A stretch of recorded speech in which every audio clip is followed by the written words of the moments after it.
Hey everybody, welcome back to one of my budgeting videos that's specifically about my digital cash envelopes.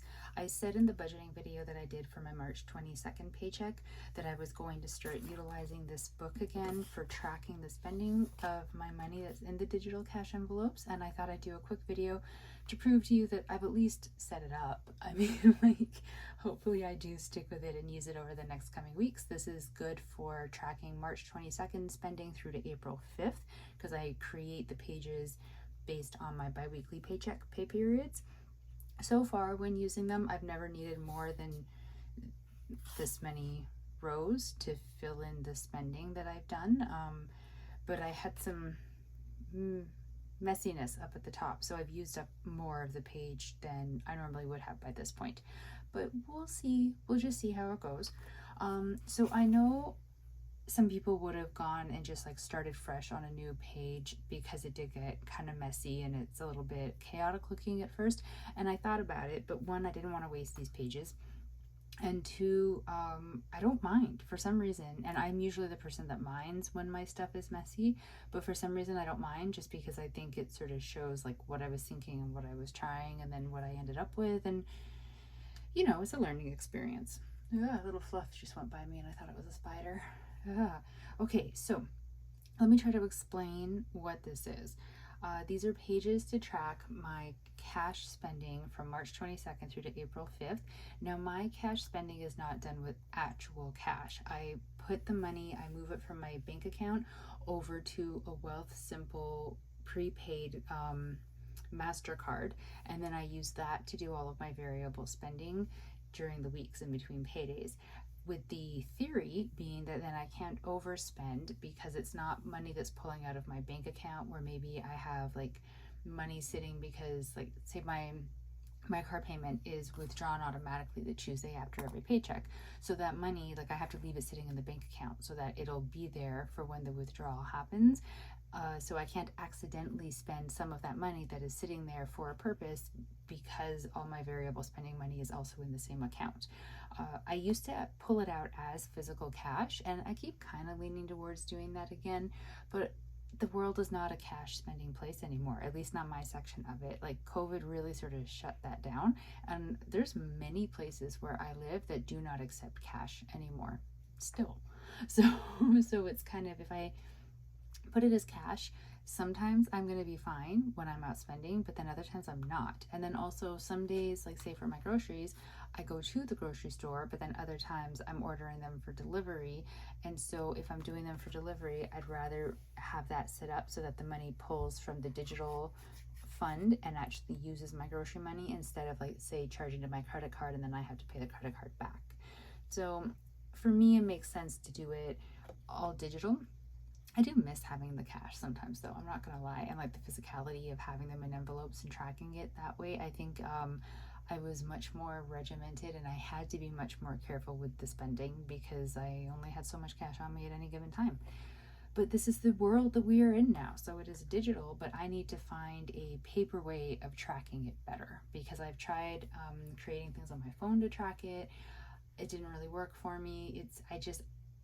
This hasn't been perfect either, but it's the closest to working for me of any system that I have found so far. So we're going to stick with it, and I'm going to try to be better with it. So what I started doing, because I had money sitting in the account, so I just started up there with my last paycheck on March 8th with the amounts that I deposited into the different categories from that paycheck for the cash envelopes. And then I put a little note, because I actually did the March 8th paycheck on the budget for it on the 20th. So that money was actually put in on the 20th, which means that the spending that I did from that money that I put in there didn't actually start until after the 20th. So it's not ideal, because I hadn't done the I hadn't done the budget, so I hadn't moved the money over, and so there were some things that I just paid for out of my debit account because I knew the money wasn't sitting in here and I wasn't sure what balance I had, and I was just worried about utilizing what money I had in the digital cash funds because I hadn't done the budget. And see, it all comes back to me just not doing the budget on time, and I mess everything up. So I've really got to be more on the ball with that. but I wanted to make a note of that there. So I did write down that March 20th was the actual deposit date for those amounts. And then on March 20th, well, not really on March 20th, but after like this money was put in, then the new balance for Striker and Work Parking was there. And then see, this is where everything kind of becomes a little bit messy, because then I did have some purchases that happened out of the digital cash envelope funds. So on the 23rd, I put like the date of the spending in like a little corner of the box. Normally what I do is I put the date over here. Here, I'll show you. Is I'll put the date over here, and any spending that happened in any of the categories on that date, like you could just go across and find it.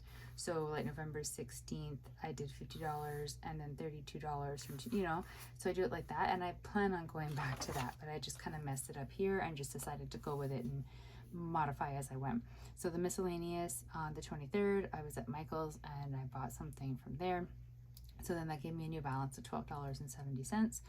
Fun, I went to brunch with a friend on the 23rd and we spent $19.43, so that left me with $10.57. Physio on the 22nd, I had it at $21, so that left me with $21, and nothing else. I didn't spend from anything else. I mean, I did from groceries, but see, this is where also the confusion comes in. I did spend money from groceries, but I paid using my debit account because I didn't know exactly how much money I had sitting in the digital accounts, and I knew that I was spending more than what I had allotted anyways for groceries in this category.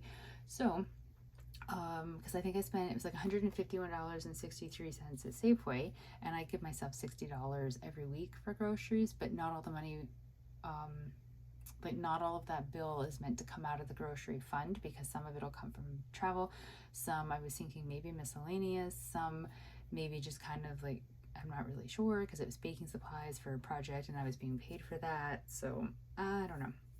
Confusion. So then I started writing down here the balance as of the 22nd, thinking like the beginning of this pay period, but it's the 24th today when I did the budget and did the math and put in the new amounts into the cash envelopes. So I just crossed it out, and that's where, I mean, I guess I could have whited it out, or I guess I could have started on a new page at that point, but I decided to keep it. So March 24th, which is today, it shows as if I didn't put money in to Striker's account with this paycheck. I did. It's just I already did the calculations when I put that balance of $262 up there, and I didn't know how to like make it even more or less confusing by like trying to show the different money moving around. So I'm just keeping it as he's got a balance of $262. And then Work Parking, I didn't add anything to it, but I have the money sitting saved for it once I start to go back, so it has a balance of $48. But these two are actual cash in my bank account and not in the digital cash envelopes, so they're being tracked for spending, but they're not actually in the same kind of money world as where these ones are being kept. So groceries, I didn't move $60 over because I already had $60 in the cash envelope account for groceries, that since when I did my grocery shopping I didn't use the digital cash envelopes to cover that, the money is still sitting there. So instead of pulling over another 60 and having 120, I just kept the 60 that I had in here, and the 60 that's accounted for in my cash or in my budget from the March 22nd paycheck will stay over there to go towards the fact that like I purchased groceries. Takeout, I'm still not putting anything in the takeout fund. Miscellaneous, I added $25, so now I have a new balance of $37.70 in my miscellaneous fund. Fun, I added $30, so now I have $40.57 in there. Physio, I added $42, so now I have $63 in there. I'm gonna have to be not like careful with this one as in it's bad, but I don't have the, so not all of my physio appointments do I have to pay, only for one of them, and that only happens every Friday, and I don't have an appointment with her this Friday, so I'm not gonna have to pay. And then she goes on vacation, and I honestly can't remember if she's back the following Friday or if there's like another gap in there, so I'm kind of ahead in this particular category. And while that's great, I'm also pretty poor, so I can't necessarily afford to like put myself too ahead in this one. So the next paycheck I'll have to see, and I might only have to put in $21. We'll find out. Gas, I added 25, so I'm up to 50. This one makes me really happy because I like having money sitting in the fund for gas so that when I have to get gas, I can just go and get it. I drive a hybrid, so I don't have to get gas very often, and I also do almost nothing right now because of the concussion, and I haven't been doing anything really for months, so I don't drive my car all that often. But I do like knowing that I have money sitting in there for when I need it. And I'll also, if I go somewhere where I have to pay for parking, then I'll pull that from the gas fund. It's really like a vehicle fund, but I just predominantly use it for gas. So that gave me a balance in the digital cash envelopes of $251.27. So that's from the groceries to the gas category. That's not including these two. Now, in the actual envelope, or digital envelopes, I should say, I have more than that. So I have $42.68 on top of the $251.27. That is not accounted for in these calculations. And I'm not going to bother going back through weeks and potentially months of spending to try to figure out what category that technically belongs to, because it could belong to any of them. I don't really know. I thought about splitting it up and adding like a bit to groceries, a bit to each of these ones, except for maybe physio, or maybe just putting it all to groceries because that's the one that I tend to like go over on the most. But for right now, I'm just going to leave it as extra over at the side, because I know other times when I've been doing the calculations, if I've gone over, so say I spend $65 the next time I go grocery shopping, it's fine because I allow myself to borrow from one category to another. So I would put in like minus 65, and then I would take $5 from, say, miscellaneous and add it over to the grocery column to bring groceries to a balance of 0, but not putting miscellaneous into a negative. Do you know what I mean? So like, I'm okay with shuffling the money around from one category to another as long as the money is there to shuffle. And there are certain categories I will never shuffle. So striker and work parking and physio, to be honest, because like those appointments are going to happen, so I have to have the money for them. But all the other ones I'm kind of willing to like negotiate and move around. There's not as many of them right now because I don't contribute anything to takeout anymore, which makes me a little sad because I miss takeout, but it's fine. it's a minor thing to remove now. It's not ruining my life in any way, and it'll come back when my money is doing a little bit better. But I've decided to leave it over here as just extra, and then if something does go over or I miscalculate somewhere, then I have that to kind of make up the difference. And then if not, then I'll just kind of keep it for a bit, and if I feel comfortable in removing it out of this account, then I'm going to go and move it over, either to put onto a bill as an extra payment or put it into my travel fund to go towards the trip in June, you know, actually like put it to some kind of like a functional use. But for now, I'll leave it here just in case I need it to help make up a difference somewhere. So this is what my tracking for my digital cash envelopes is going to look like. So I'm going to actually leave this book out. I used to tuck it away to like leave the desk nice and clear, but then I think it makes it easy for me to be like, oh, I don't feel like pulling it out right now and adding anything to it because I'm lazy like that. So I'm going to leave it out, just off to the side, but still out. And anytime I make a purchase, I will make a note of it in here and actually track it. Now, I don't actually make a lot of purchases during the week, really, because I work from home and I don't really go anywhere.